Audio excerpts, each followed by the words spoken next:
Country delight buffalo milk ని మా family వాళ్ళకి ఎప్పటి నుండో వాడుతున్నాను. ఈ పాల ఫస్ట్ యూజ్ నుండి నాకు దీనిపైన చాలా నమ్మకం వచ్చింది. Choose country delight and live better. America చరిత్రలో బహుశా ఏ ప్రెసిడెంట్ చేయని పనులు ట్రంప్ చేస్తున్నాడు. దీన్ని సమర్థించేవారు ఉండొచ్చు, వ్యతిరేకించేవారు ఉండొచ్చు. You can love him, you can hate him, but you can't ignore him అంటారే. సో ట్రంప్ పనులు రైట్ అనేవాళ్ళు ఉండొచ్చు, రాంగ్ అనేవాళ్ళు ఉండొచ్చు.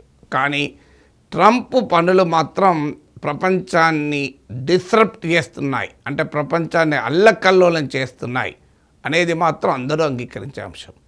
అంటే Trump after world after Trump will not be the same అనే దాంట్లో ఎవరికి రెస్పెక్ట్ లేదు. సో ద వరల్డ్ ఆర్డర్ను కంప్లీట్గా డిస్రప్ట్ చేస్తున్న ట్రంప్. ఈ డిస్రప్షన్ మంచి కొరకని భావించే వాళ్ళు ఉండొచ్చు, చెడు కొరకని భావించే వాళ్ళు ఉండొచ్చు. బట్ అందరూ అంగీకరించేది ఏంటంటే the world after Trump will not be different. అంటే ట్రంప్ అనంతర ప్రపంచం మాత్రం ఇలా ఉండదు అని. ఎందుకంటే అమెరికా ప్రపంచంలో గ్లోబలైజేషన్కు, ఫ్రీ ట్రేడ్కు ఒక ప్రొటాగనిస్ట్ అంటారే, అంటే ఒక అడ్వకేట్. ప్రపంచంలో ప్రపంచీకరణ, అలాగే ప్రొటెక్షనిజం ఉండకూడదు, రక్షిత ఆర్థిక విధానాలు ఉండకూడదు, సరిహద్దులు లేని, అవధులు లేని స్వేచ్ఛా వాణిజ్యం కావాలి అని general agreement and tariffs and trade, GATT, world trade organisation, ఇవన్నిటికీ ఆద్యుడు ఒక రకంగా అమెరికా. కానీ ఇవాళ అమెరికానే ప్రపంచంలో అతిపెద్ద ప్రొటెక్షనిస్ట్ కంట్రీగా, అంటే ఇతర దేశాల వస్తువుల్ని తమ దేశంలో అడ్డుకోవడాన్ని ప్రొటెక్షనిజం అంటారు. సో స్వేచ్ఛా వాణిజ్యానికి పూర్తి భిన్నంగా అమెరికా వ్యవహరిస్తుంది. ఏకపక్షంగా ప్రపంచంలోని ఎన్ని దేశాల మీద పెట్టారో తెలియదు, ఈవెన్ 100 కంట్రీస్ మీద పెట్టి ఉంటాడు ట్రాన్సాక్షన్.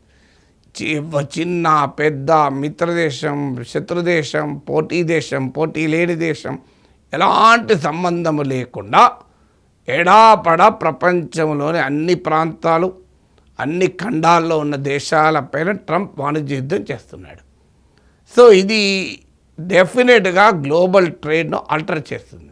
ఇక ప్రపంచంలో ఫ్రీ ట్రేడ్ అంటే ఎవరు నమ్మడు. ఎందుకంటే ట్రంప్ లాంటి ఇంకోటి కూడా పుట్టుకురావచ్చు. Trump cannot be the last person. So అంటే గ్లోబలైజేషన్కు, ఫ్రీ ట్రేడ్కు ఒక రకమైన ఒక ఫండమెంటల్ క్వశ్చన్స్ అనేది ప్రపంచంలో బలపడతాయి. అందుకే మీకు యాంటీ గ్లోబలైజేషన్ ట్రెండ్స్ కూడా పెరుగుతున్నాయి. ఫ్రీ ట్రేడ్ అనేదాన్ని ఇక ఎవరు నమ్మరు. ఫేర్ ట్రేడ్ కావాలి కానీ ఫ్రీ ట్రేడ్ కాదు అంటారు. So the world trade will not be globalise in future. ఖచ్చితంగా అంతర్జాతీయ వాణిజ్యానికి హద్దులు, సరిహద్దులు, ఆటంకాలు అనివార్యమవుతాయి. ఎందుకంటే ప్రపంచంలో అన్ని దేశాలకు కూడా అమెరికా తరహా పరిస్థితులకు ప్రిపేర్ అవుతాడు. రెండవది, ట్రంప్ డాలర్ను వెపనైజ్ చేసుకొని, అమెరికా మొదటి చేస్తుంది, ట్రంప్ కాలంలో ఇంకెక్కువైంది. అది మీకు రష్యా పైన, అలాగే ఇరాన్ పైన జరుగుతున్న డాలర్ పేమెంట్ సిస్టమ్ నుంచి బహిష్కరించడం, వెనుజులా పైన, క్యూబా పైన చూసాం. అక్కడికి ఆగకుండా బ్రిక్స్ లాంటి దేశాలు, Brazil, Russia, India, China, south Africa లాంటి దేశాలు ఉన్న కూటమిపై కూడా మీరు బ్రిక్స్ కరెన్సీ గనక ఆలోచిస్తే మీ సంగతి కూడా చూస్తామని బెదిరిస్తున్నాడు. ఎందుకంటే దానివల్ల డాలర్ భయపడచ్చు. ఇవాళ అయ్యో డాలర్తో ఏమన్నా అంటే ట్రంప్ ఏమంటాడో అని. ఖచ్చితంగా భవిష్యత్తు డీడాలరైజేషన్ వైపుగా అడుగులు వేస్తుంది. ఇమీడియట్గా డీడాలరైజేషన్ సాధ్యం కాకపోవచ్చు కూడా, still dollar enjoys predominant position. World trade కానీ, వరల్డ్ ఇన్వెస్ట్మెంట్ ఫ్లోస్ కానీ, ఇవన్నిట్లో కూడా డాలరే డామినేట్. కానీ ద డాలర్ డామినేషన్కు ప్రశ్నలు మాత్రం ఎదురవుతున్నాయి. 2025లో డాలర్ వాల్యూ 10% పడిపోయింది. ఎందుకు పడిపోయింది? డాలర్ ఇండెక్స్ 109 నుంచి 96 పడిపోయి ఇప్పుడు అరౌండ్ 99 ఉంది. So the credibility and the legitimacy of dollar domination ఈ seriously under question due to Trump policies. రెండవది. మూడవది అలియన్సెస్. గ్లోబల్ అలియన్సెస్లో ట్రస్ట్ కీలకమైంది. అంటే ఒక దేశము మరో దేశము మధ్య ఒక పొలిటికల్, మిలిటరీ, ఎకనామిక్ అలియన్స్ ఉండాలంటే ట్రస్ట్ ఉండాలి. అమెరికా అధ్యక్షుడిగా ట్రంప్ తీసుకుంటున్న చర్యలు ఈ ట్రస్ట్ను కంప్లీట్గా బ్రేక్ డౌన్ చేశాయి. సో 70 ఇయర్స్ పైన 7.5 దశాబ్దాలుగా, సుమారు 8 దశాబ్దాలుగా పోస్ట్ సెకండ్ వరల్డ్ వార్లో చాలా ఎండ్యూరింగ్ అలియన్స్ నాటో. మీకు సోవియట్ పతనంతో వార్సా కూటమి అయిపోయింది. సార్క్ లాంటి కూటములు ఇవాళ ప్రశ్నార్థకమయ్యే 2015 తర్వాత ప్రపంచంలో హైలీ ఎండ్యూరింగ్ పొలిటికల్ అలియన్స్ ట్రాన్స్ అట్లాంటిక్ అలియన్స్. అంటే అమెరికా యూరప్ల మధ్య బంధం ప్రపంచంలో అత్యధిక కాలం మనుగడ సాధించిన రాజకీయ బంధం. అమెరికా నాయకత్వంలో నార్త్ అట్లాంటిక్ ట్రీటీ ఆర్గనైజేషన్ ప్రపంచంలో, ఆధునిక ప్రపంచంలో అత్యధిక కాలం మనుగడ సాధించినటువంటి మిలిటరీ అలయన్స్. ఇప్పుడు ఆ రెండింటికి ప్రశ్నలు ఎదురయ్యాయి. మొదట్లో యూరప్ బడ్జెట్ను ఫస్ట్ టర్మ్లో యూరప్ తన భద్రత పైన తాను ఖర్చు పెట్టాలి, 2% జీడిపి వాళ్ళ జీడిపి డిఫెన్స్ పైన పెట్టాలని మొదలుపెట్టాడు. సెకండ్ టర్మ్లో దాన్ని 5% పెంచాడు. ఇప్పుడు ఏకంగా యూరోపియన్ దేశాలపైన అటాక్ మొదలుపెట్టాడు. డెన్మార్క్తో స్టార్ట్ అయింది గ్రీన్లాండ్ విషయంలో. ఇక అది ఎక్కడికి పోతుందో తెలియదు. ఉక్రెయిన్ విషయంలో బైడెన్ పాలనలో ఉన్న ఏకపక్ష సాయం ఆగిపోయింది. బహిరంగంగానే పుటిన్కు అనుకూలంగా మాట్లాడుతున్నాడు. ఈవెన్ G2 అమెరికా, చైనాలు కలిసి ప్రపంచాన్ని ఏల్దామంటున్నాడు. సో అందువల్ల ట్రాన్స్ అట్లాంటిక్ పార్ట్నర్షిప్ అమెరికా, యూరప్ల మధ్య రెండవ ప్రపంచ యుద్ధానంతర భాగస్వామ్యం బీటలు వారింది. ఇది బీటలు వారాక ప్రపంచంలో ఏ దేశము మరో దేశంతో ఉండే బంధాన్ని with a pinch of salt అంటారు ఇంగ్లీష్లో. ఇప్పుడు పించ్ ఆఫ్ సాల్ట్ కాదు, విత్ లారీలోడ్ ఆఫ్ సాల్ట్తో చూస్తారు. ఎందుకంటే ఏ బంధము శాశ్వతము కాదు. సో ట్రంప్ యుగములో ఆ యూరప్కు వచ్చిన అనుభవం చూశాక ఎవ్వరూ నమ్మరు.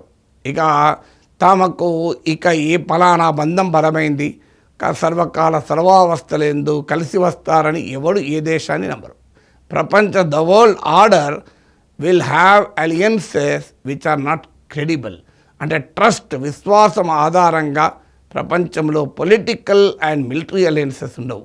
ఏమైనా ఉంటే కన్వీనియన్స్, మ్యారేజ్ ఆఫ్ కన్వీనియన్స్, తాత్కాలిక అవసరాల ఆధారంగా ట్రాన్సాక్షనల్ అలయన్సెస్ ఉంటాయి తప్ప రియల్ పొలిటికల్ మిలిటరీ అలయన్సెస్ ఉండటానికి వీల్లేదు. నాలుగవది, సెకండ్ వరల్డ్ వార్ తర్వాత అనేక ఎక్సెప్షన్స్ ఉన్నా, అనేక సందర్భాల్లో సావర్నిటీ, సార్వభౌమాధికారానికి తూట్లు పడినా స్టిల్ UN చార్టర్లో కీలకమైన అంశం దేశాల సార్వభౌమాధికారం. ఆ సార్వభౌమాధికారాన్ని అనేక సార్లు ఉల్లంఘించబడిన మాట నిజం.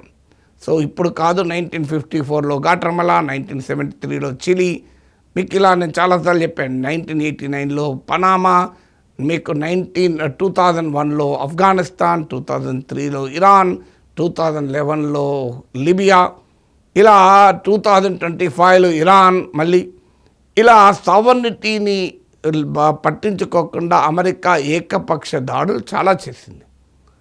రష్యా ఉక్రెయిన్ పైన అలాగే దాడి చేసింది. 2014లోనే క్రిమియాను ఆక్రమించుకుంది. రష్యా జార్జియాపై దాడి చేసింది. కానీ ఇప్పుడు అమెరికా అధ్యక్షుడు ట్రంప్ దీనికి సర్టిఫై చేశాడు. ఇక సావర్నిటీ అనేది డిక్షనరీలో ఉండాల్సిన అవసరం లేదు, ఇంటర్నేషనల్ లాను పట్టించుకోవాల్సిన అవసరం లేదు. Law of the jungle is international law. Might is right. బలవంతుడు ఏమి చేసినా అది రైటే, బలహీనుడు ఏమి చేసినా అది రాంగే అనేటువంటి ఒక కొత్త ఇంపీరియలిస్ట్ లాను ప్రపంచంలో ప్రవేశపెట్టాడు ట్రంప్.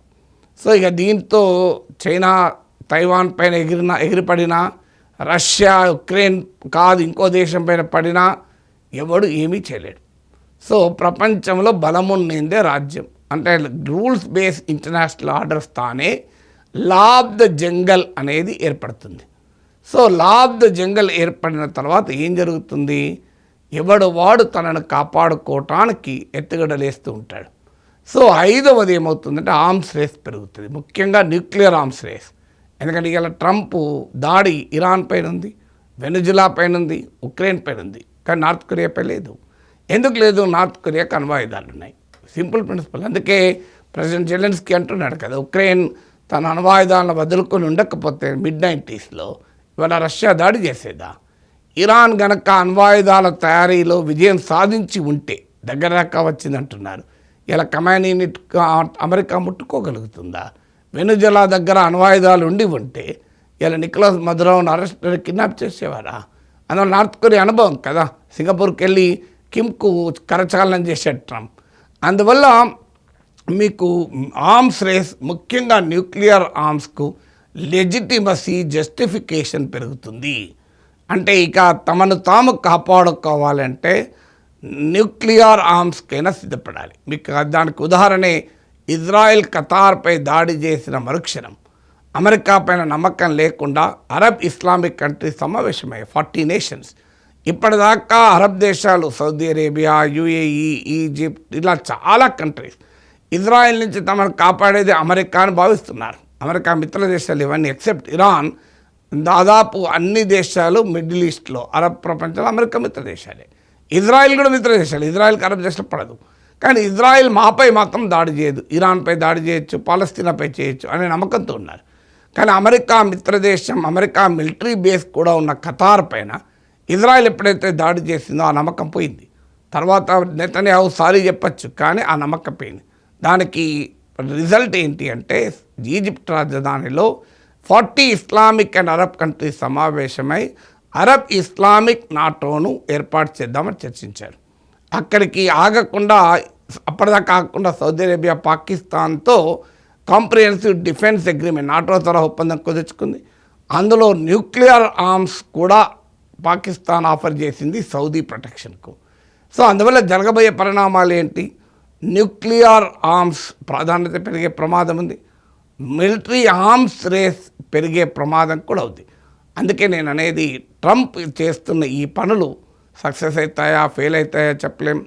ట్రంప్ను అంగీకరించే వాళ్ళు ఉండొచ్చు, వ్యతిరేకించే వాళ్ళు ఉండొచ్చు. ఒకటి మాత్రం నిజం, the world after Trump will not be the same. Trump అనంతర ప్రపంచం గతంలో లాగా ఉండదు.